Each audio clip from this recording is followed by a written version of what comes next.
Robert had been alone on Crater Station for 12 years. 12 long years of silence, machinery hums, and the endless darkness of space pressing against the reinforced walls of his lunar home.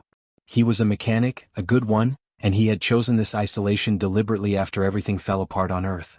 The station orbited the dark side of the moon, hidden from the bustling commercial routes and military patrols. It had once been a mining facility, abandoned decades ago when the corporations moved their operations elsewhere. Robert had found it by accident, purchased it with the last of his savings and made it his own. He fixed things. That was what he did best. Broken machines, failing systems, equipment that should have been discarded long ago. Robert gave them purpose again. His days followed a strict routine. He woke at 6 in the morning, made coffee on an ancient heating unit that he had restored 3 times, and checked all the station systems. The water recyclers, the air purifiers, the solar panels that collected power from the distant sun. Then he went to his garden, a small section of the station that he had converted into growing space. Tomatoes, lettuce, beans, potatoes. Simple things that kept him alive and occupied his mind. After the garden came the repairs. There was always something broken. The main corridor's lights flickered. The storage bay doors stuck. The communication equipment produced strange static. Robert spent hours, sometimes entire days, working on these problems. He would lose himself in the work, forget about time, forget about his reasons for being here. That was the point. That was why he had come to the moon. He had no contact with Earth. No video calls, no messages, nothing. Every 18 months, supply ships arrived at the automated dock on the station's exterior. They left food, water purification chemicals, and mechanical parts. Robert never spoke to the pilots. He simply let the automatic systems handle everything. By the time the ships left, he would be back in the depths of the station, working on something that needed his attention. The nights were long. Robert would sit in the observation room and watch the stars. Billions upon billions of them, each one impossibly far away. He would think about his old life sometimes, about the family he had lost, the job that had consumed him, the people who had disappointed him. But mostly he tried not to think.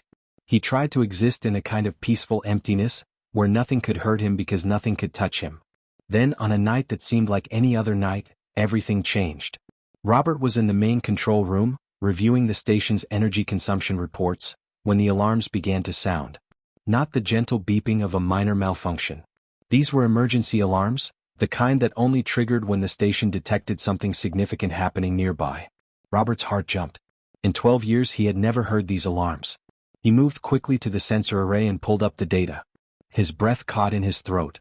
Multiple large objects were entering the solar system from beyond the Oort cloud. Not just one or two. Dozens. Maybe more. And they were moving fast, far too fast for normal traffic. The trajectories were wrong.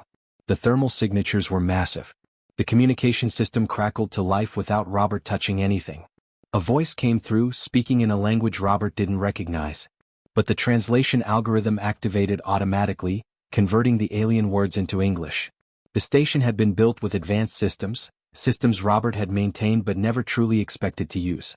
Calling all frequencies, sanctuary seekers. Fleeing hostile forces, fuel critical, vessel damage critical. Seeking sanctuary, will crash within hours. Any assistance, please respond, sanctuary seekers. Robert stared at the screen, his mind struggling to process what he was hearing. These were not human vessels.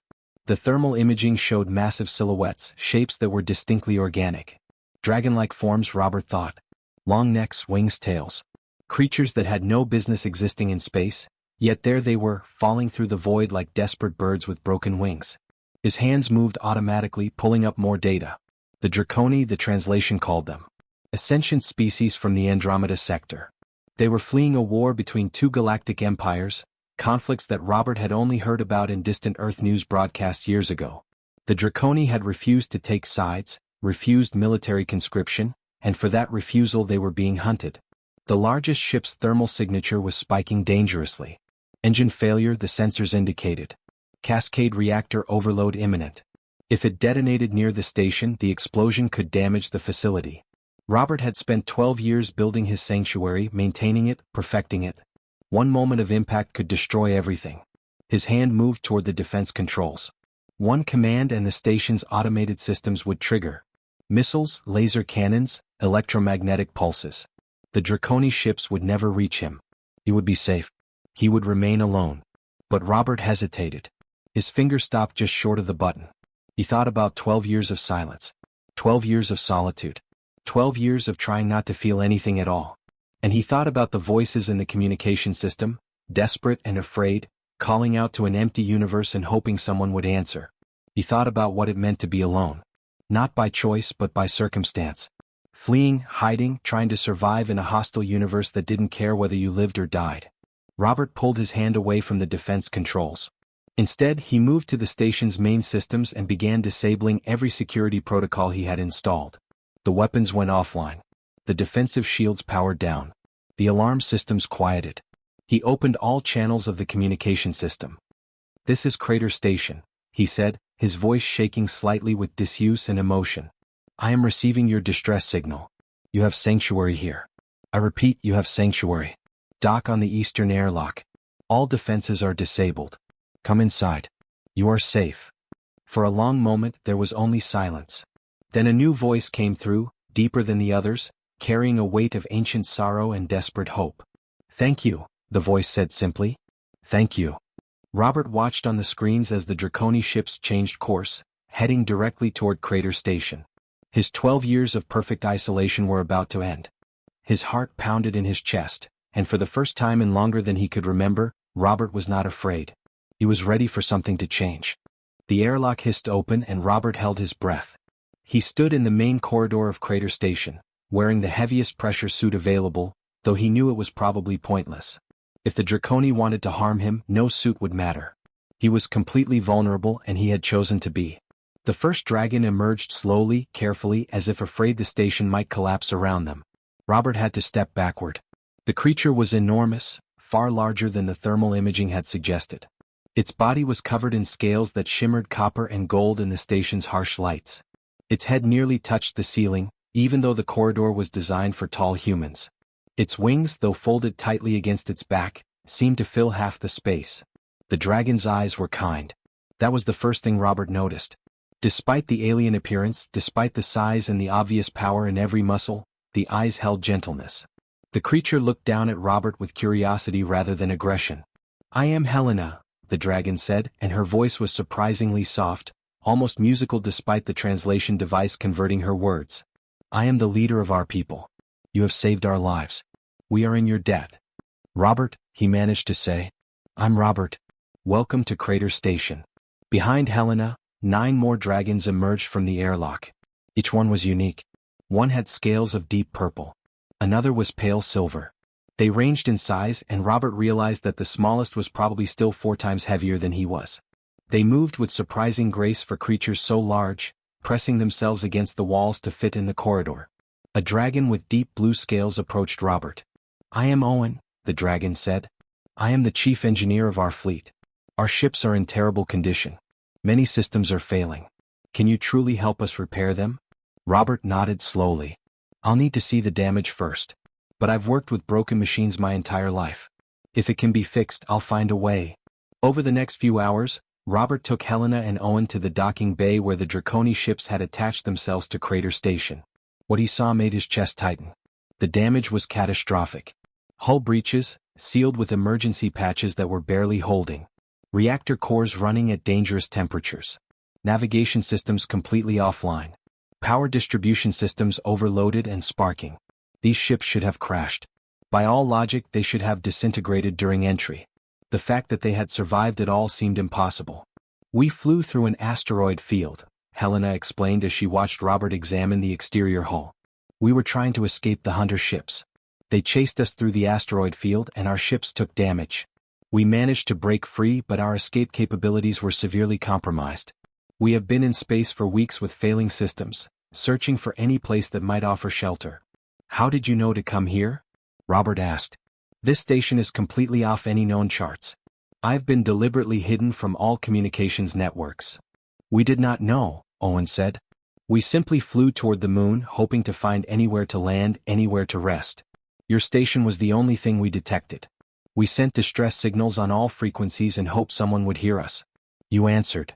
Robert looked at the massive ships, at the desperate repairs that had barely kept them functional. He thought about Helena's words. They had hoped someone would hear them. Against all odds they had hoped. Over the next several days, Crater Station filled with life. The Draconi were careful not to damage anything, but their presence changed the character of the place fundamentally. They were intelligent, curious, and surprisingly funny. One dragon named Rebecca had a habit of making observations about human technology that were both accurate and amusing. Your water recycling system works through this entire process of filtering and purification and chemical treatment, Rebecca said, studying Robert's plans for the station's systems. When we could simply use thermal extraction and simple molecular separation. How do you survive at all with such inefficient methods? We make do with what we have, Robert said. He found himself smiling, something he had not done in years. The Draconi had skills that Robert needed. They understood advanced engineering principles that he had only read about in old textbooks. Owen worked with Robert to redesign sections of the station, making them suitable for creatures many times larger than humans. They modified the corridors, expanded the cargo bays, and restructured the power distribution system to handle the increased load. But more than just the physical work, something else was happening. Robert was talking. For the first time in 12 years, he was having conversations that went beyond purely functional communication. He found himself telling Owen about his past, about why he had come to the moon, about the losses that had driven him into isolation. One evening, as they worked on recalibrating the station's main reactor, Owen asked gently, "Do you regret leaving your people behind?" Robert considered the question carefully. "I did," he said. "For a long time. But now I'm not sure. I came here to be alone. I thought I wanted to forget everything, to disappear from the universe. But maybe I was really just waiting. Maybe I was waiting for a reason to come back to life." Helena appeared in the observation room one night when Robert was watching the stars. She moved with surprising quietness for such a large creature. They stood together in silence for a long time. "Your station is remarkable," Helena finally said. "You maintained it perfectly. Everything works with precision. But it was lonely, yes? All of this alone?" "Yes," Robert admitted. "Very lonely." Helena placed a massive claw gently on the glass, pointing at the distant Earth. "My people were alone too. We had a homeworld, a civilization, but we were isolated by circumstances. Wars, politics, violence. We could not share our lives with others because it was not safe. We had to run. We had to hide. And then we found you, and you showed us that there is still kindness in this universe." Robert felt something shift inside his chest. He had spent 12 years building walls, maintaining his isolation, perfecting his loneliness. But perhaps that was not what he had really been doing. Perhaps he had been preparing. Perhaps he had been getting ready for the moment when someone would need him, and he would be strong enough to answer. The first month was chaos. Robert had spent 12 years maintaining order in his small world, but now Crater Station belonged to 10 dragons as well. The corridors that had been quiet and predictable were now filled with sound and movement. Draconi voices echoed through the halls, speaking in their native tongue and then repeating themselves in English through the translation devices. The station systems, which Robert had kept in perfect balance, were now being pushed to their limits. But it was a good kind of chaos. A purposeful kind. Robert found himself working longer hours than he ever had before, but he no longer felt exhausted. He felt alive. Owen and Rebecca worked alongside him, and together they began the massive project of rebuilding sections of Crater Station. The station had never been designed to accommodate creatures as large as the Draconi, so everything had to be modified. The first major project was expanding the main living quarters. The cargo bays, which Robert had used for storage, were converted into spacious rooms where the dragons could rest. Robert worked with Owen to calculate the structural requirements. The floor needed reinforcement. The walls needed to be thickened. The support beams needed to be reconfigured. "This is inefficient," Owen observed one day, studying Robert's original blueprints. "Your station was built with redundant systems that waste space and resources. If we redesign the entire layout, we can create twice as much usable space with the same structural integrity." Robert felt a moment of defensiveness. He had designed the station himself, had maintained it perfectly for 12 years. But he pushed the feeling aside. These were not criticisms. Owen was offering knowledge, experience, perspective that Robert did not have. "Show me," Robert said simply. What followed was a collaborative process unlike anything Robert had ever experienced. Owen would suggest modifications, and Robert would calculate whether the station's existing structure could support them. Together, they would find solutions that neither could have reached alone. Rebecca, who understood navigation systems and spatial relationships, contributed ideas about how to arrange the space for maximum efficiency and comfort. Other dragons contributed their skills as well. A dragon named Thomas was experienced with advanced welding and metallurgy. Another named Elizabeth had studied chemistry and was fascinated by Robert's hydroponics garden. Within weeks, a completely different vision for Crater Station began to emerge. The garden was perhaps the most dramatic transformation. Elizabeth worked with Robert to expand it significantly. The original space, which had fed one person comfortably, needed to produce enough food for 10 creatures that each weighed multiple tons. Together, they designed a new system using vertical farming techniques and advanced hydroponics that the Draconi had used on their homeworld. Plants respond to light, nutrients, and water, Elizabeth explained as they installed new growing beds. The variables are universal. We can grow anything anywhere if we understand the science. Within 2 months, the garden had tripled in size. Tomatoes hung from vines that stretched across specially built trellises. Beans climbed vertical panels. Lettuce grew in dense layers that could be harvested continuously. Potatoes and root vegetables filled dedicated sections. The station that had once produced just enough food for one person now produced abundance. But the physical changes to the station were only part of the transformation. The real change was deeper, more fundamental. On the night that the main power distribution system was successfully reconfigured, Robert stood with Owen in the control room, watching the new readings stabilize. The station's power output had increased by 40%, with greater efficiency and reduced waste. "We did it," Robert said, feeling a sense of accomplishment he had never experienced before. Owen placed a large claw on Robert's shoulder in what had become a familiar gesture of friendship. "You did it," Owen corrected gently. "We helped, but this was your vision. Your knowledge of this station made everything possible. Without you, we would have crashed. Without you, my people would be dead." Robert felt emotion rising in his throat. He had spent so long trying not to feel anything, and now emotions seemed to be everywhere, constantly threatening to overwhelm him. But they were good emotions. Relief, pride, connection. Rebecca found Robert a few days later in the observation room, staring out at the stars. The navigation system she had repaired was now displaying data in real time, showing the positions of distant planets and the vast emptiness of space.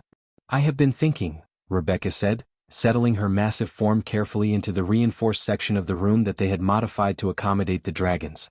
"About your people on Earth. Do they know what you have built here?" "No," Robert said. "I haven't communicated with anyone in 12 years. You should," Rebecca said. "You have created something remarkable. A place where different species can live together, can work together, can build something that neither could build alone. This is important. This should not remain hidden." Robert thought about what Rebecca was saying. For so long he had wanted nothing more than to hide from the universe. But now, surrounded by these remarkable creatures, he realized something had shifted in him. He no longer wanted to hide. He wanted to share what he had found. He wanted others to know that connection was possible, that cooperation could create beauty, that isolation was not the answer. One evening, as all 10 dragons gathered in the main common area of the station, Helena raised her voice. "Robert," she said. "We have lived here for 1 month now. Your station is no longer broken. Your systems are strong. Your garden provides food for all of us. You could send us away now. You could repair our ships and we could leave, could take our chances in the galaxy." Robert looked at each dragon in turn. At Helena's kind eyes. At Owen's curious expression. At Rebecca's intelligent gaze. At all of them, these creatures who had come to him desperate and afraid, and who had become something like family. "I don't want you to leave," Robert said quietly. "I've spent 12 years alone and I thought that was what I needed. But I was wrong. What I needed was this. Connection. Purpose. Friendship. I want you to stay. I want to build something here. Something real. Something that matters." Helena stood and approached Robert. She lowered her massive head until her forehead nearly touched his. "Then we will stay," she said. "We will build this together." 3 months after the Draconi arrived, Robert sat in the communications room and made a decision that changed everything. His hands trembled slightly as he activated the long-dormant communication system and sent a message to Earth. It was the first time in 12 years that he had voluntarily contacted his home planet. The message was simple but clear. "This is Robert Mitchell at Crater Station. I have successfully made first contact with an alien species. They are intelligent, peaceful, and in need of sanctuary. I am requesting assistance. Send engineers, scientists, and diplomatic personnel. Bring supplies for long-term habitation. This is not a drill. Please respond." He hit send before he could change his mind. The response came within hours. Earth's authorities were skeptical at first, then cautious, then increasingly interested when Robert transmitted detailed data about the Draconi, their technology, and the current situation. After 3 days of intense communications and verification, Earth made an official decision. A mission would be prepared. A shuttle would be sent. Helena understood the implications immediately. "This could bring danger," she said when Robert told her about the message. "Your people might fear us. They might try to capture us or use us in their wars." "They might," Robert admitted. "But I don't think they will. Humanity has changed since I left. We've learned some hard lessons about violence. And I believe that showing the universe that different species can cooperate peacefully might be the most important thing any of us can do right now." Helena was silent for a long moment, then she nodded. "Then we trust you. We will trust your people." The shuttle arrived 7 weeks later. It carried 8 humans, 3 engineers, 2 scientists, a diplomat, a doctor, and a communications specialist. They descended cautiously from the shuttle, wearing full protective gear, their eyes wide with wonder and fear as they stepped into the corridors of Crater Station and saw the dragons for the first time. One of the engineers, a woman named Grace, seemed particularly overwhelmed. She stood frozen in the main corridor, staring up at Owen, who had come to greet the arrivals. "They're real," Grace whispered. "Oh my God, they're actually real." Robert placed a reassuring hand on Grace's shoulder. "They're real and they're waiting to show you their ships." What followed was an extraordinary exchange of knowledge and ideas. The human engineers marveled at the Draconi technology. The Draconi were fascinated by how humans had solved problems with completely different approaches. Grace, after overcoming her initial shock, became particularly close with Owen. They spent hours together, examining each other's engineering solutions, finding common ground in the universal principles of physics and mathematics. The diplomat, a woman named Catherine, spent time with Helena, learning about the political situation in the galaxy and the wars from which the Draconi had fled. Catherine transmitted regular reports back to Earth, explaining the complex geopolitical situation and the value of what Robert and the Draconi had built. The doctor, an older man named David, examined all 10 Draconi and declared them in good health, though stressed from their long journey. He shared medical knowledge with the Draconi, and they shared their own understanding of biology that was far more advanced than anything Earth had yet developed. David left the station excited about the collaborative research possibilities. After 2 weeks, Catherine called a meeting with Robert, Helena, and the Earth team. She sat in the observation room looking out at the stars, her expression serious. "I've been in communication with Earth's leadership," Catherine said. "They've made a proposal. They want to officially recognize Crater Station as a neutral zone. A sanctuary where refugees from any species can seek shelter, regardless of the wars happening in the galaxy. They want to expand the station, bring in more personnel, and establish protocols for diplomatic relations with other civilizations. They're offering to help us," Robert said, understanding the full implication. "More than that," Catherine continued. "They're offering to fund the entire operation. Crater Station would become a neutral ground, officially recognized by Earth, where different species can meet, trade, and cooperate without fear of violence. You would be the administrator, Robert. You would be in charge of this sanctuary." Robert felt overwhelmed. The lonely mechanic who had come to the moon to escape the world was now being asked to rejoin it in the most significant way possible. He looked at Helena, who watched him with those kind, ancient eyes. "What do you think?" he asked her. "I think this is what you were meant to do," Helena said. "I think you were meant to be alone so that you could understand what isolation means. And I think you were meant to meet us so that you could show the universe what connection means." Over the following months, Crater Station transformed again. More shuttles arrived from Earth, carrying supplies, equipment, and personnel. A second habitation section was constructed. A dedicated diplomatic wing was built. Advanced communication systems were installed. The station that had been built for mining, that had become Robert's lonely fortress, was now becoming a beacon of hope. The Draconi repaired their ships, but they did not leave. Instead, they remained as residents of Crater Station, as the first official citizens of this new neutral sanctuary. Owen became the chief technical officer, overseeing all engineering projects. Rebecca became the head of navigation and communication with distant species. Helena served as the cultural liaison, helping other species understand Draconi history and perspective. Grace, the engineer from Earth, stayed on the station. She and Owen had developed more than just a professional relationship. They worked side by side, designing new systems that combined human efficiency with Draconi innovation. Their friendship became a symbol of what the station represented: cooperation across impossible differences.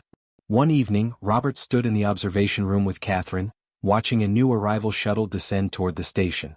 This time, it was carrying representatives from a different alien species, seeking sanctuary from their own galaxy-spanning conflicts. 6 months ago you were completely alone, Catherine said. Now you're building a home for refugees from across the universe. I didn't plan for any of this, Robert said. I just answered a distress call. I just said yes when someone asked for help. That's exactly what makes it matter, Catherine replied. You chose compassion. You chose to open your doors instead of closing them. And now, because of that choice, other people will have the courage to do the same thing. Robert watched the new shuttle dock with the station. He thought about his 12 years of isolation, about the loneliness that had nearly consumed him, about the moment when 10 desperate dragons had asked for shelter and he had said yes.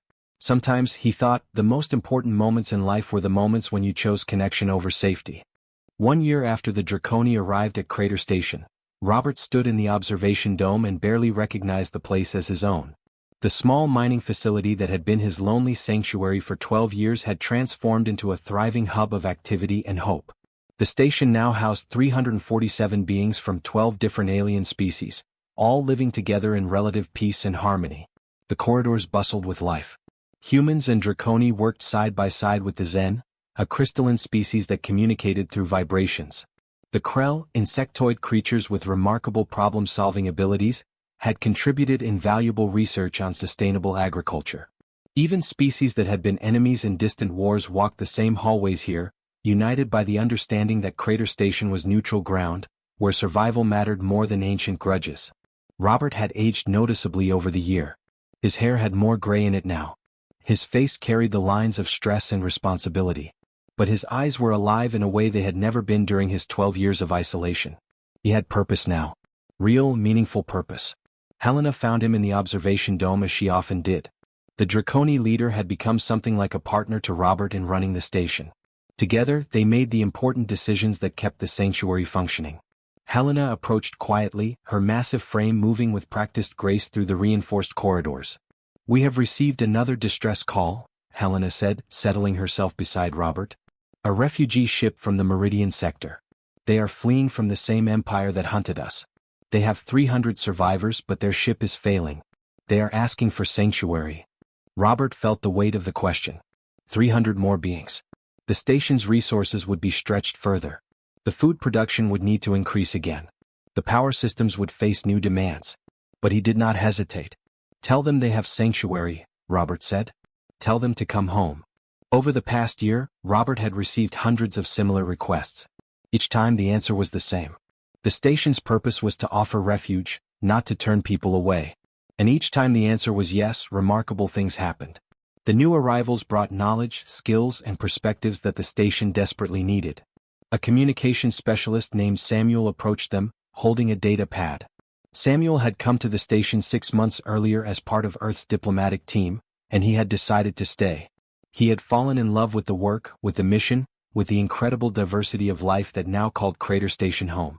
Robert, you need to see this, Samuel said. His voice held excitement and something else, something like awe. We've received an official communication from the United Nations. The entire planet of Earth has voted unanimously. Crater Station is now recognized as the first official neutral ground in the known galaxy. Earth is pledging full military and financial support to ensure the station's protection and autonomy. Robert read the message carefully. It was official, legal, binding. Crater Station was no longer just a refuge. It was a recognized political entity, a sanctuary protected by one of the galaxy's most powerful nations. They're also sending something else, Samuel continued. A monument. They want to place it in the main plaza. It will commemorate the first human to establish peaceful contact with an alien species. It will commemorate you. Robert felt uncomfortable with the attention. He had never wanted to be celebrated or remembered. He had just wanted to be left alone. But that person, the Robert who had wanted isolation, felt like someone from a different lifetime now. As word of the official recognition spread through the station, something remarkable happened. Beings from species that had never cooperated before began working together on new projects. The Zen, working with human architects and Draconi engineers, designed new residential sections that could accommodate any type of biological structure. The Krell, fascinated by human history, began documenting the stories of how different species had found their way to Crater Station. One evening, Robert found himself in the expanded garden, walking among plants that now represented dozens of different alien species alongside Earth vegetation. Elizabeth, the Draconi who had helped expand the gardens, was there tending to new specimens that had arrived with the latest refugee ship. "Do you remember," Elizabeth asked as she worked, "when you first showed me your original garden? Just tomatoes and lettuce and beans? A human mechanic growing food alone on the moon." "I remember," Robert said. "It feels like a lifetime ago." "It is," Elizabeth said. "You were a different person then. Broken in a way, I think. Not physically but in your spirit. The loneliness had taken something from you." "And now?" Robert asked. "Now you are whole," Elizabeth said simply. "Now you have built something that will matter for generations. Long after we are gone, beings we cannot even imagine will seek sanctuary here because of what you started. They will live in peace because you answered a distress call." Grace, the human engineer, found Robert later in the technical center. She was working on new power systems with Owen, and they were laughing about something, their heads bent close together over a schematic. Grace had married Owen 3 months earlier in the first official interspecies wedding to take place at Crater Station. The ceremony had been attended by representatives from all 12 species living here. "Robert," Grace called out, "come look at this. Owen and I have designed a new energy system that could triple our current output. It combines human technology with Draconi principles. It wouldn't have been possible without both perspectives." Robert studied the designs, marveling at the elegance of the solution. That was what Crater Station had become. A place where the best of every species could be combined to create something better than any one civilization could achieve alone. Catherine, the diplomat, called an official gathering in the main assembly hall. The space was enormous now, carved out of the lunar rock and fitted with advanced environmental controls. Representatives from all 12 species attended. Catherine stood at the center, and beside her stood Robert. "1 year ago," Catherine announced, "a human mechanic made a choice that changed the course of history. He chose compassion over fear. He chose to open his doors instead of closing them. And because of that choice, this station exists. Because of that choice, 347 beings from 12 different species are alive and safe. Because of that choice, enemies have become neighbors and neighbors have become family." The assembly erupted in cheers and sounds of approval from beings that communicated in ways both familiar and completely alien. Robert felt tears streaming down his face. He had spent 12 years trying not to feel anything, and now he was overwhelmed by emotion. Not sadness or despair, but joy and gratitude and a sense of purpose so profound it nearly took his breath away. Later that night, Robert stood alone in the observation dome one last time. He looked out at the vast expanse of space, at the distant Earth, at the countless stars beyond. A meditation on his journey. A lonely man had come to the moon seeking escape, and instead he had found his greatest purpose. The distress calls continued to arrive. New refugees would come. New challenges would emerge. Crater Station would grow and change and evolve. But none of that mattered as much as this single truth. One person making one choice to answer one call for help had created a sanctuary that proved to the entire universe that peace was possible. That cooperation was possible. That even in the vastness of the cosmos, connection and compassion could flourish. Robert smiled as he watched the new refugee ship approach Crater Station, its beacon bright against the darkness of space. He activated the welcome signal, the same signal he had sent to the first Draconi ships a year ago. "Welcome to Crater Station," he transmitted. "You have sanctuary here. You are home."